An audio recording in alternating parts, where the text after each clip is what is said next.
यदा यदा हि धर्मस्य ग्लानिर्भवति भारत अभ्युत्थानम् अधर्मस्य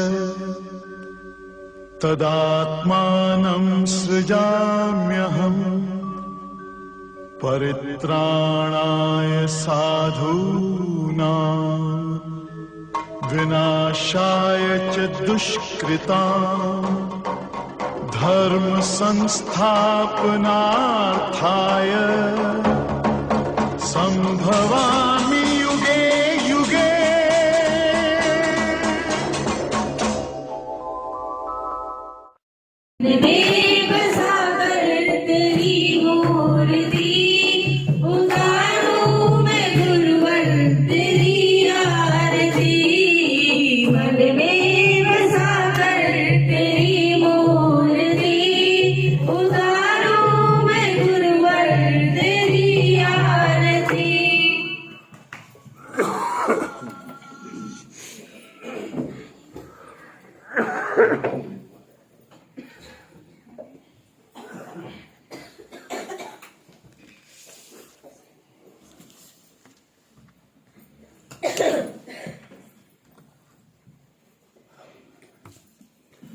सभी प्रेमियों को हरिओम, राम राम। गुरु जी की कृपा से हम लोगों का कल दूसरे प्रकरण का 24वां श्लोक समाप्त हुआ था। कल जो समाप्त हुआ था 24वां श्लोक, उसकी लास्ट लाइन पढ़ते हैं। अगर जगत में कहीं भी तुम्हारा मन उठता है तो समझ जाना कि तेरे पंख अभी जले नहीं है। तुम्हारा मन माया से पूर्णतया हट जाना चाहिए। परमात्मा के मिलन में देर नहीं है, पर देर है केवल पर्दा हटाने में। पर्दा हटा तो आप हुआ, परमात्मा तो तू पहले से ही है। कल यहां तक हुआ था। इसके आगे आज भगवान क्या बोल रहे हैं? अष्टावक्र गीता का दूसरे प्रकरण का 25वां श्लोक। भगवान क्या बोल रहे हैं? आश्चर्य है मुझ में अपार समुद्र विषय जीव रूपी तरंगे उठती हैं, परस्पर लड़ती हैं और खेलती हैं और स्वभाव से लय हो जाती हैं। भोला बाबा का श्लोक। इस भांति करके मनन नर प्राज्ञ चुप हो जाता है। बोला न अब तक चुप हुआ, आश्चर्य है, आश्चर्य है। एक बार किसी ने देख भी लिया कि जल नहीं है, केवल रेत के ऊपर सूर्य की किरणें पड़ने पर जल रूप भासता है। फिर भी वो बार बार उस ओर भागता है। राजा जनक रजाई में रहकर सारा कार्य भी देखता था, पर वो उसमें आसक्त नहीं था। अज्ञानी व्यक्ति कार्य करता है तो उसमें आसक्त हो जाता है, फिर बन जाता है। जिसको मनुष्य ज्ञान सुनाता है उनमें बच्चों से भी अधिक फंस सकता है। अपने बच्चे तो फिर जवाब भी देते हैं, विपरीत भी चलते हैं, लेकिन शिष्यों को तो जैसे चलाओ वैसे ही चलते हैं। गुरु हमें बोलता है कि तुम कार्य करो, फंसने का डर नहीं है। फंसने का डर नहीं करो, क्योंकि गुरु छुड़ाने वाला बैठा है। केवल गुरु के इशारे को समझो। गुरु तो इतना मेहरबान है कि वो हमें अपने शरीर की आसक्ति से भी छुड़ाता है। जब अपनी माया को ही मिथ्या जानता है तो फिर दूसरों की माया में क्यों नजर रखे। जिस दिन गुरु को अपने हृदय रूपी सिंहासन से उतारा, उसी दिन माया तुम्हें लपेट लेगी। कितनी सावधानी बोली है, कितना क्लियर बोला भगवान ने। जिस दिन गुरु को अपने हृदय रूपी सिंहासन से उतारा, उसी दिन माया तुम्हें लपेट लेगी। माया महाठगनी हम जानी। माया इतनी ठगनी है कि वो किसी पैतरे से आपको ठग लेगी, लेकिन ठग कम नहीं पाती। जब हम गुरु को अपने ऊपर रखते हैं तो माया जो है क्या है, वो गुरु उसकी हर चीज जानता है। जैसे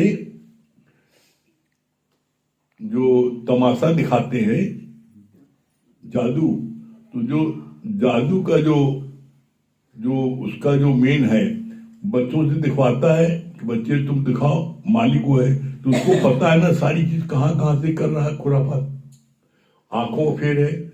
उसी तरीके से गुरु माया का सारा नग्न रूप जानता है। इसलिए जब तक गुरु को हम सिंहासन बैठाते हैं तो माया हमारा कुछ नहीं बिगाड़ पाती। क्यों? क्योंकि गुरु हमको सावधान करता है। हम जब अपने हृदय रूपी सिंहासन से गुरु को उतार देते हैं और हम समझते हैं हम समझदार हो गए, वह उसी समय ये माया तुमको डस देती है। इसलिए कहा गया है मन बुद्धि कर दो अर्पण, ज्ञान तभी पाओगे, और मन बुद्धि चलाओगे तो गुरु से दूर हो जाओगे। इसीलिए बोला गया मन बुद्धि चलाओगे तो डूब जाओगे, और गुरु का कहना मानोगे तो तर जाओगे।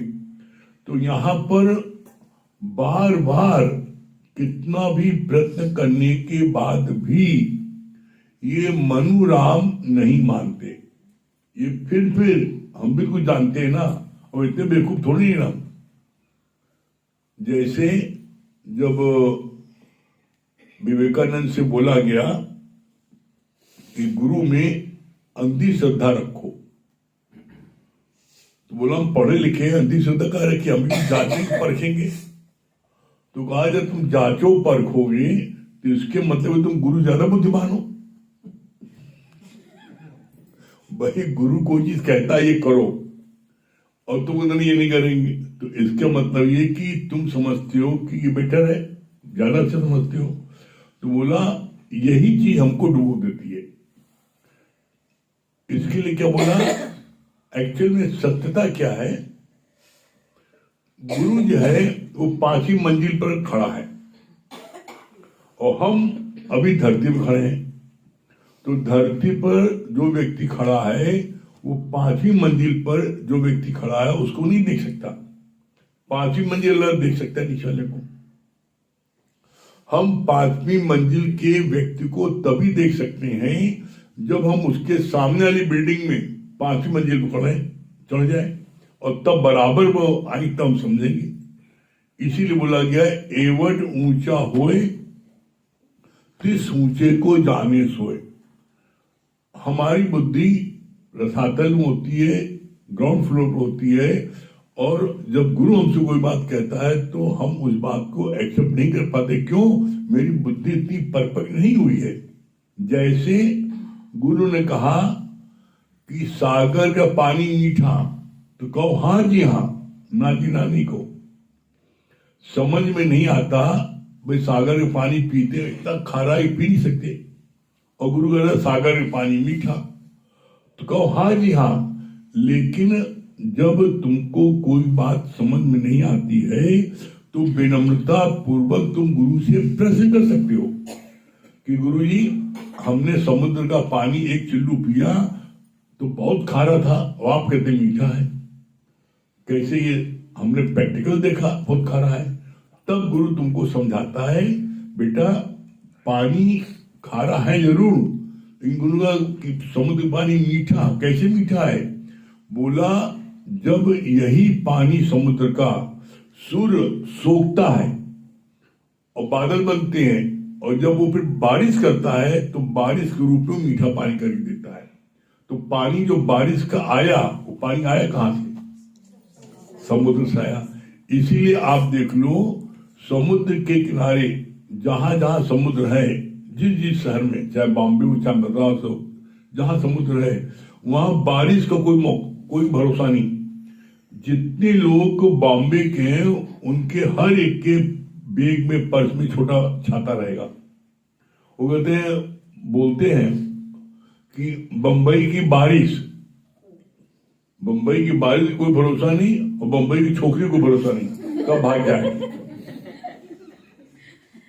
बोला जैसे बंबई की बारिश कब हो जाएगी नहीं पता, वैसे बंबई की छोकरी कब भाग जाए नहीं पता, क्योंकि वो चमकती दुनिया से आती है और तुम्हारा शहर देहात रूपी है। जब कुछ दिन देहात में रही उसको ठोका लगा, हाँ बेकार हुई, चांदी वाली बढ़िया है, कब भाग जाए। तो बड़ा अलर्ट होकर शादी ब्याह करना बंबई के लोगों को। हम नहीं कह रहे, गुरु वाणी कह रही है, उनका हम लोग पर लागू। फिर कितनी अच्छी बात बोली। आश्चर्य है कि समुद्र की जो लहरें उठती हैं, लड़ती हैं, खेलती हैं, कूदती हैं और फिर उसमें हो जाती हैं। इसका सिद्धांत क्या है? इसी तरीके से जीवन में तुम्हारे भी जो है उथल पुथल, लड़ाई झगड़ा, सुख दुख, मान अपमान, लाभ हानि, जीवन मरण सब आता है। तो जैसे समुद्र अडोल है, समुद्र में कोई हलचल नहीं है, समुद्र में लहरें आती हैं तो वो समुद्र की शोभा है। समुद्र की लहरों को लोग देखने जाते हैं। उसी तरीके से तुम्हारे भी लोग दर्शन करने आएंगे जब आप किसी भी विपरीत से विपरीत परिस्थिति पर आप जो है, आप कैसे एकदम बिल्कुल प्रसन्नचित्त रहोगे, तो आपको लोग दर्शन करने आएंगे। अरे लोग कितनी बातें हुई, इतना बड़ा एक्सीडेंट हो गया, इतना डेथ हो गई, इतना व्यापार लॉस हो गया, इतना डाउन हुआ, इतना बेइज्जती हुई, ये कोई चेहरे सेकंड नहीं मुस्कुराता रहा। तो फिर आप दर्शन करेंगे। क्यों?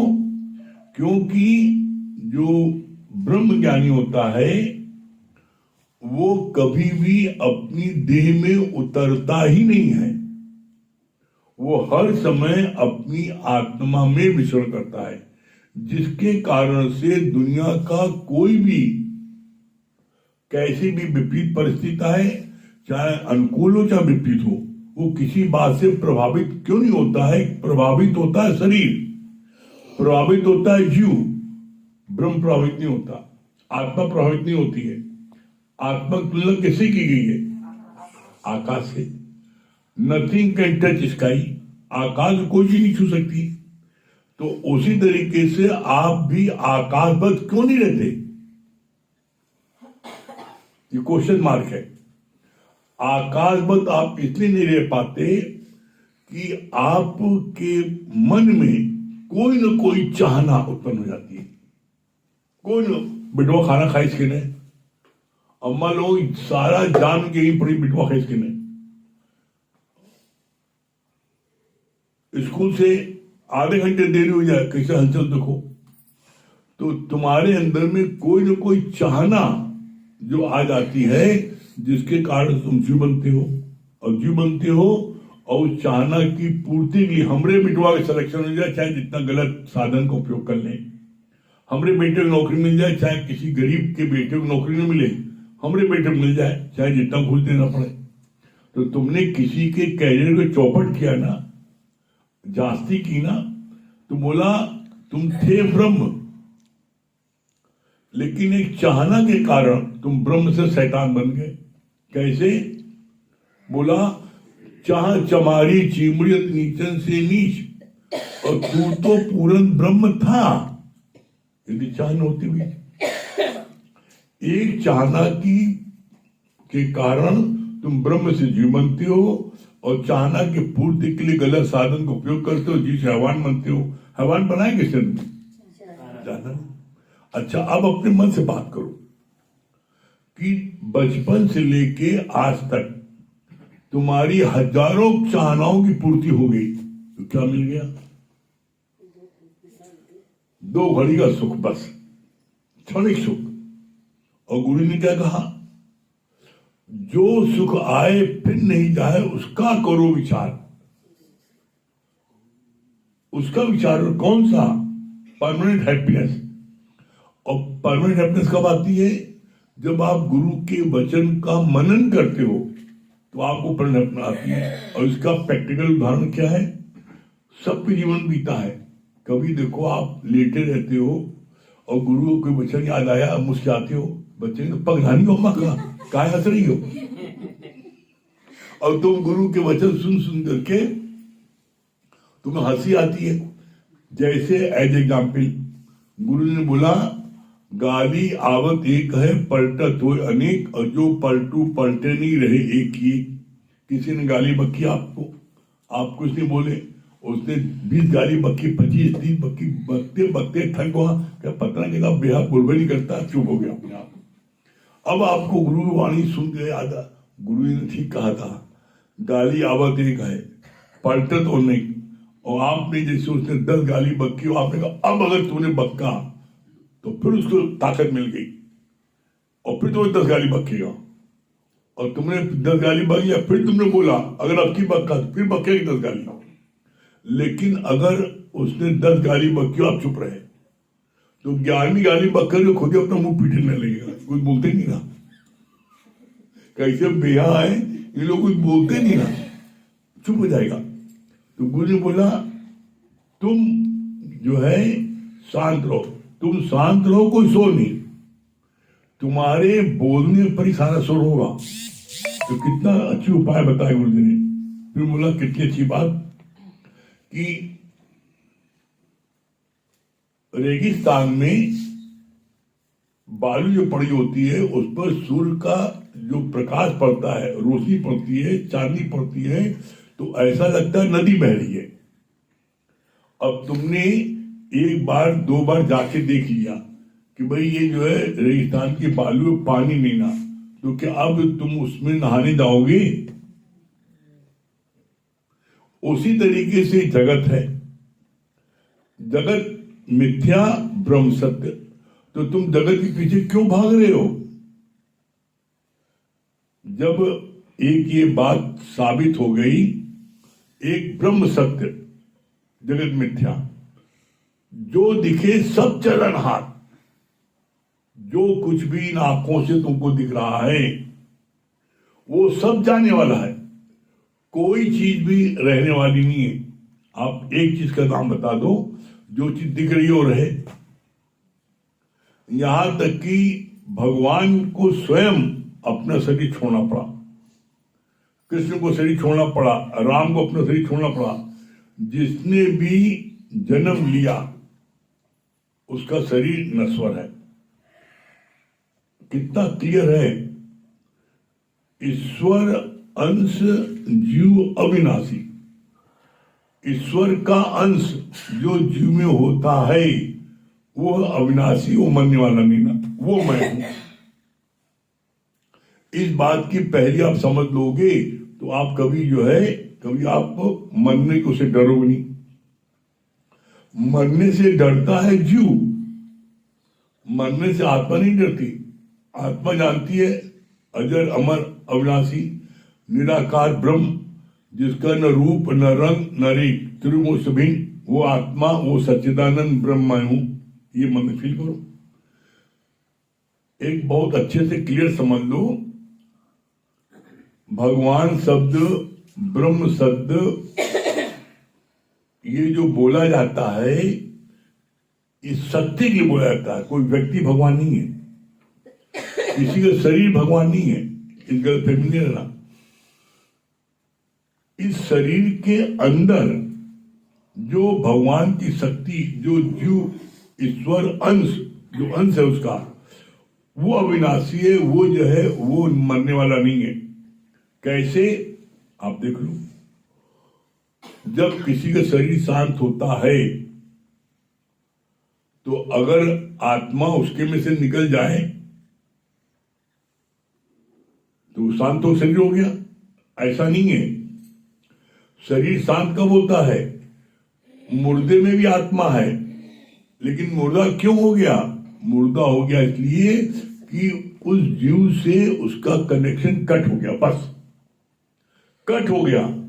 जैसे पतंग आकाश में उड़ती रहती है जब तक लटाई से, डोरी से बंधी है, लेकिन जब किसी ने काट दिया पतंग तो डोरी कट गई, तो वो धरती में गिरती है।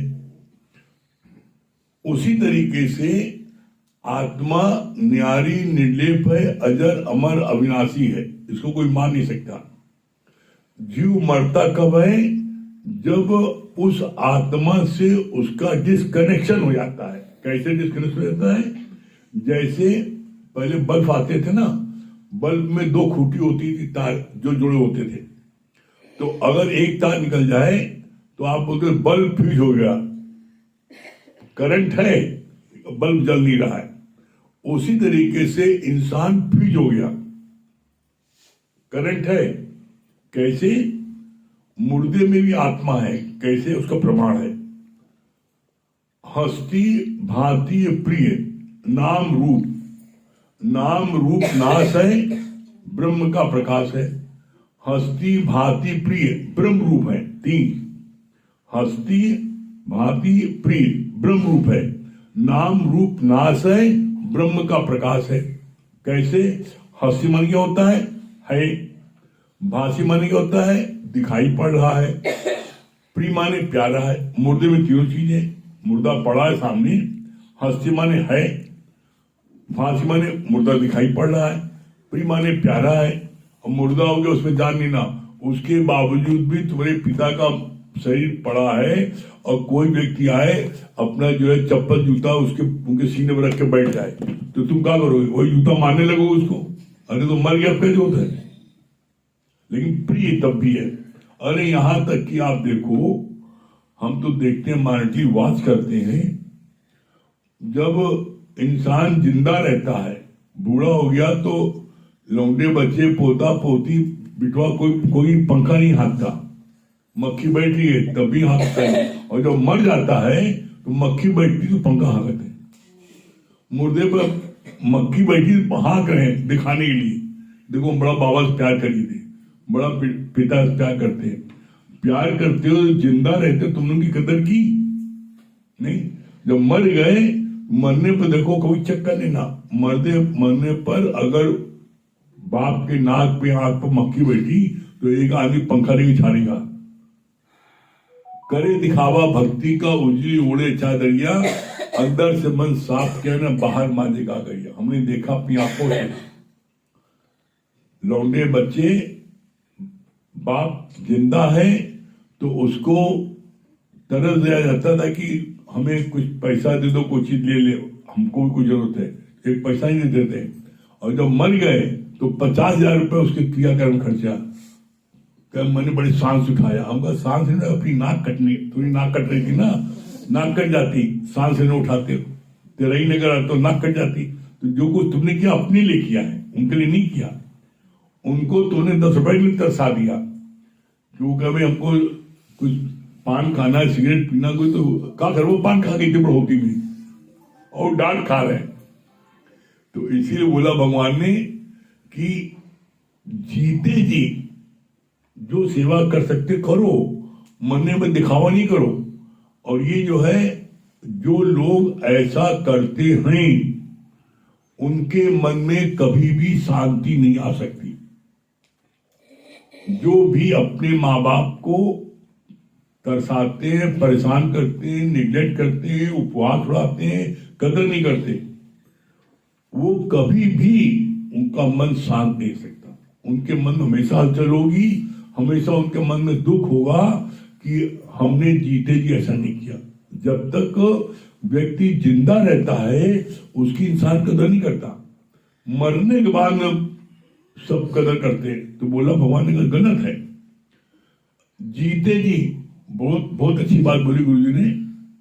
जब मर गया तो उसके लिए देसी घी का जो है द्विकनस चल रहा है कि देसी से इसको कहीं ना ये देसी जिंदा में खिला दे तो मरवा नहीं करता। मर गया तो देसी खिला रहे हो, द्विकनस्टर, ये द्विकनस्टर पहले खिला दी हो तो मरता नहीं। इसलिए जब तक जीवन है खूब सबकी सेवा करो, खूब खिलाओ पिलाओ, मौज लो, खूब घूमो फिरो, जो चाहे करो। किसी को किसी चीज के लिए भी उसको वो जो है दुखी ना हो, अरे भगवान ने अगर तुमको धन दिया है तो धन जो है उसकी उपयोगिता 3 प्रकार की है।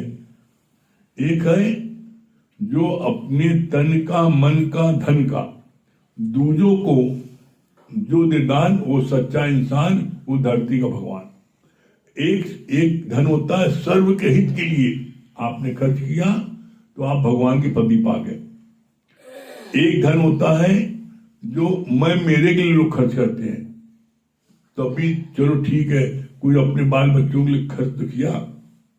और एक कंजूसवा एक ऐसा होता है, चाहे कुछ हो जाए, पैसा मेरे थामे न खर्च करो, चाहे कुछ हो, तो उसका धन क्या होता है? उसका धन होता है सू का धन शैतान खाए। कैसे? जैसे एक जने हम लोग जानते हैं, बड़ा कंजूस था, बहुत कंजूस था, और नोट की चट्टी बना बना के अपना अलमारी में रखता था और खोलता नहीं था, थोड़ा खोले, पूरा से खोले तो देख न ले इतनी नोट है। पता लगा 3 साल बाद जब वो खोली पूरी, सब बकरी उसमें सब दीमक लगे, सत्यानाश, सब खा गई। तो दोस्त लोग को दिखाई, देखो हाय बाप रे, इससे अच्छा तुम ये कर लेते, इससे अच्छा तो कार ले लेते, इससे अच्छा कोठी बनवा लेते, इससे अच्छा दान पुण्य कर देते। जब सब राख हुआ तब अब क्या खा था? अब तो शैतान खाए हुआ, तुमने तो जीते जी नहीं खिलाया, अब शैतान खा गया। तो धन की 3 गति होती है, अगर तुमने नहीं खर्च किया तो शैतान खा जाएगा, और मैं मेरे में खर्च करूं तब भी ठीक है, खर्च तो किया। लेकिन सबसे उत्तम गति होती है कौन सी?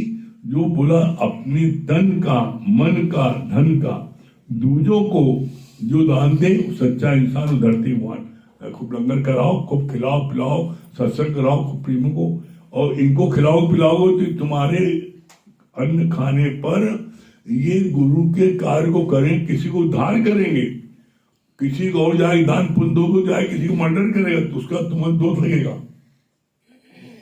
तुम्हें तो पता नहीं वो कहां से आया है, उसका क्या। अरे जो सत्संग में आते हैं, गुरु के कार्य करते हैं, भाग भाग के जाते हैं 10 जगह, उन्हें खिलाओ पिलाओ तो कार्य करेंगे, तो वो सबसे उत्तम गति है मनुष्य को देने के लिए। बताया शब्द करो प्रेम, हम जानी थे गुरु का आज्ञा सर मत थे, नाला उत्ते होते। लेकिन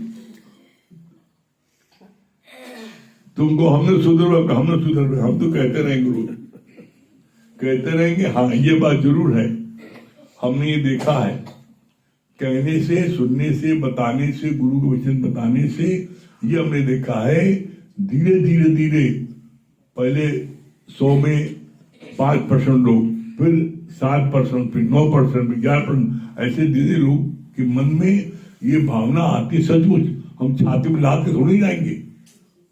तो इसीलिए क्या होता है, खूब खिलाओ पिलाओ तो लोग कहते नहीं, गुरु खजाना रखेगा जो निकालना इतना। क्यों? क्योंकि मर के जब चले जाओगे, और जिन्होंने धन जोड़ा है, मरते समय उनका ध्यान धन में जाता है। अब धन में जाएगा तो क्या होगा पता है? हम नहीं बता रहे हैं, गुरु नानक से बता रहे हैं। गुरु नानक ने क्या लिखा है? अंत काल जो धन सुमरे, ऐसी चिंता में जो मरे, तो सर योनि बल बल उतरे। वो जो तुरी तिजोरियों पे सांप बन के बैठे रहोगे, और कोई जहां उसमें खोली, और विश्वास न हो, देख लो कितनी जगह पर अभी पेपर निकलता है, फलाई जगह पर, इस जगह पर बैठा है सांप तिजोरी ऊपर, कोई जाता नहीं ना। और मजा आता है जब पोता आता है तो हट जाता है, जाओ ले जाओ। इसलिए खिला पिला खर्च कर दे, फिर सूंघ तो शैतान खाई। मैं क्या रख दिया करूं?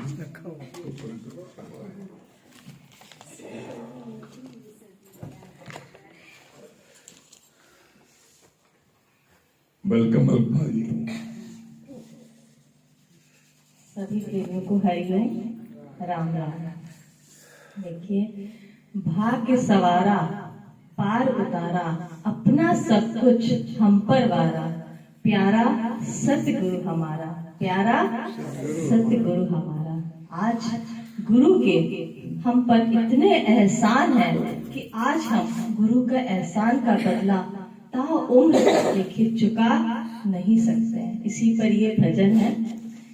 ए सतगुरु ए मेरे मेहरबान, तेरे एहसान कैसे करूं मैं बयां।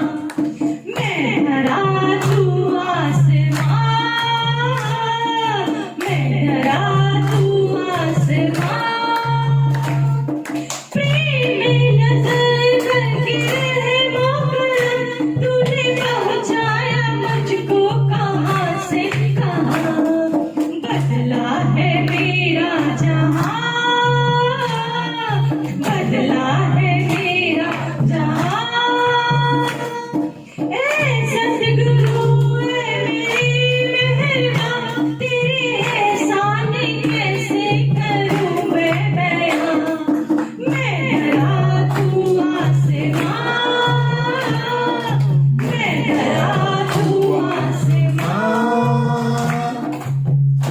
दी है इतनी नेमतें जिसके मैं काबिल था, दी है इतनी नेमतें जिसके मैं काबिल था।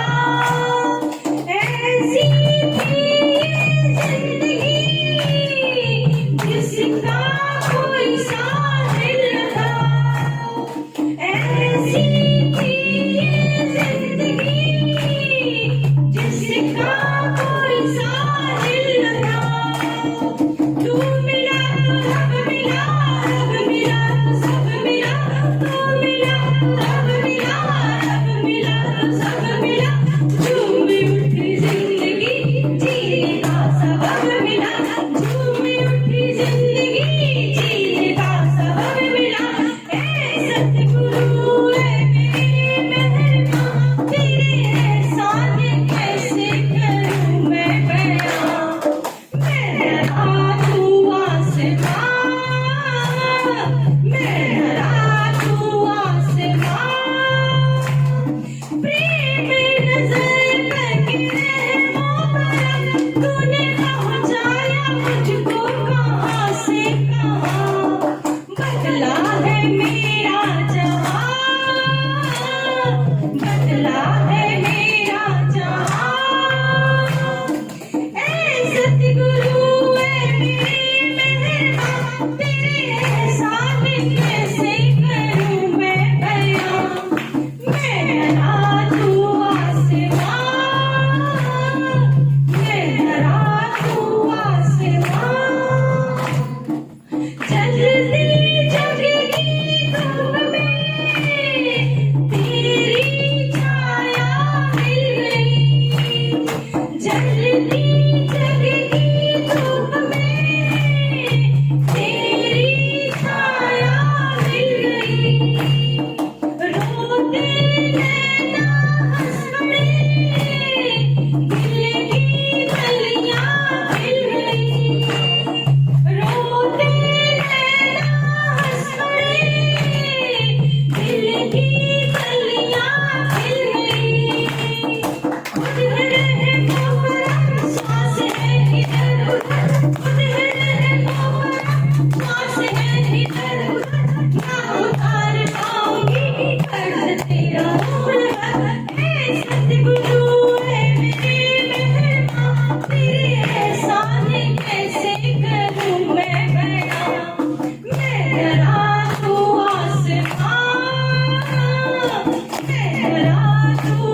बता रहे हो सत्य भाई?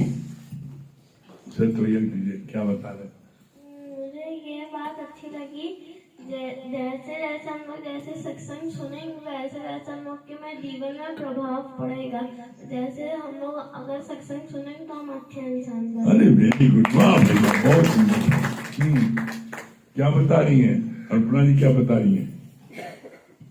हरिओम गुरु जी, सच बात आज की एक पॉइंट सही बात है कि जीते जी दिखावा के अलावा क्योंकि अपना नाम कमाने के लिए, क्योंकि उसको क्या पता कि उसके लिए क्या हो रहा है। इस चीज से तो हमारी दोनों की डिस्कस हुई, मतलब अंदर से आपकी आज जो वाणी है, ये जब दादी खत्म हुई तो दूसरे दिन हम लोगों ने पूरी रात यही चीज की चर्चा की कि वह दिखावा, मतलब जीते जी जो चीज उनको जरूरत है, तब आप मरने के बाद क्या करोगे वो कहाँ देखने आ रहे हैं। वो तो अपने दिखाने के लिए कर रहे वो हो, अपने दिखाने के लिए, नाम वही के नाम अपना नाम फेम के लिए और किसी चीज के लिए। लेकिन हरिओम गुरु जी, हरिओम। अभी बहुत अच्छी बात लगी गुरु जी कि गुरु जो है 5वीं मंजिल पर है और हम जो है पहली मंजिल पर है। और गुरु जानता है कि हमें कहाँ, मतलब गुरु खड़ा है और कहाँ हम खड़े हैं, तो वो हमारी स्थिति को जानता है। और एक बात ये भी बहुत अच्छी लगी, ब्रह्म और शक्ति किसी का शरीर नहीं है, उसमें जो भगवान की शक्ति है उसको देखना है, किसी के शरीर को भगवान नहीं मानना है। ये बात बहुत हाँ, क्या बोलिए? हम ब्रह्म से जीव कब बन जाते हैं? जब हमारे अंदर कोई चाहना आती है। जैसे बताया नहीं कि चाह हमारी चिंगड़ी अति निर्जन से तू ब्रह्म था, ये विचार न होती भी। हाँ, चित्रा जी ने बताया कि अपने मन रूपी सिंहासन से जब गुरु को उतारते हैं तभी माया हम सबको डस लेती है। और दूसरी बात बहुत अच्छी लगी, कोई अगर 10 गाली भी बकता है, हम अगर मौन रहेंगे तो नहीं आएंगे। जैसे आप बोले नहीं कि गाली आवत एक है, जो पलटे नहीं रहे एक की एक। हाँ, वंदना जी क्या बोल रही हैं? आप सेवा करो, प्रसाद का भोजन कराते रहो, प्रिय भोजन को आते रहो। अंश जीव अविनाशी, ईश्वर का जो अंश है वो अमर है, नष्ट होता है ये शरीर। और बहुत अच्छा लगा कि जो अपने तन का, मन का, धन का दूजों को देदान वही है, धरती का सच्चा इंसान वही है भगवान। पलटू नहीं रहे एक। अगर सामने वाला कोई कुछ बोल रहा है, अगर हम मौन हो जाएंगे तो सामने वाला भी मौन हो जाएगा। लेकिन अगर सामने वाला बोल रहा है, अगर हम पलट के बोल दें, जो कि हम सब बोल ही देते हैं क्योंकि अभी तो हम जीवी हैं, तो अगर हम पलट के उन्हें जवाब नहीं देंगे तो वो बात नहीं खत्म हो जाएगी। लेकिन गलत अभ्यास ये वो तो उसकी शान है। अब मनुष्य के जीवन में उतार चढ़ाव आए, आदमी एक डट के खड़ा रहे और कृष्ण की तरह मुस्कुराता रहे तो जीवन अच्छे से कट जाएगा। बहुत बढ़िया, वेरी गुड। हमको बस मन बुद्धि कर दो अर्पण गुरु को, तो गुरु कर ही पाएंगे। और मन बुद्धि चलाएंगे तो गुरु से। मैं अपने कि 2-3 घी पहले ही खिला दे तो मरबे ना करे। आज एक संकल्प और गुरु जी ले रहे हैं। अभी जो भी छूटे हुए, जैसे अभी भी किसी के प्रति हमारा राग द्वेष था, आज उसको भी हम समाप्त कर देंगे। वेरी गुड, बहुत। और जैसे आपने बताया ना कि कैसे अपने जीवन में बदलाव आता है, उससे भी ये ज्ञान की बदौलत है, नहीं तो जीवन में बदलाव नहीं आ सकता। ये गुरु जी कृपा है, कितना शांत होने को। जैसे कभी वंदना से भी हमारी कोई बात हो जाती है, जैसे आपने बताया ना कि मौन हो जाइए, तो बोलती रहती, लेकिन फिर भी मैं उस जगह साइलेंट हो जाता हूँ। ये लगता है कि बात आगे ना बढ़े, यही भलाई है, इसी में भलाई है। तो उस जगह हम वास्तव में अपने आप फील करते हैं कि ठीक है, अगर हमारे प्रति थोड़ा सा नाराजगी है तो चूंकि बच्चे भी बैठे रहते हैं गुरु जी, उस जगह पे बोलना हमको लगता है ठीक नहीं रहता, क्योंकि इसका प्रभाव बच्चों में भी पड़ता है। अगर हमने रिप्लाई दिया तो कहीं ना कहीं ये बात बढ़ जाती है, तो बच्चे भी सोचते हैं कि ऐसी कोई बात होगी जो इस तरह होता है। तो ये ज्ञान की बदौलत है जो इतना आज मौन में ला देता है। नहीं तो एक दूसरे को जवाब देने के लिए हर व्यक्ति आज तत्पर है, लेकिन यार उसकी भी गुरु की कृपा है, आपकी कृपा है, ज्ञान की बदौलत है कि कैसे आते व्यक्ति हम लोग शांत में आज होकर जीवन अच्छे से और बीत रहा है। इसमें एक और सुधार कर लेना, जबकि कोई बात ऐसी नहीं रहती है, लेकिन फिर भी कहीं ना कहीं लगता है कि अपने आप को मौन में रख ले। मौन दादा भगवान ने इसके लिए बहुत अच्छा बोला है। जिंदगी यूं ही चलती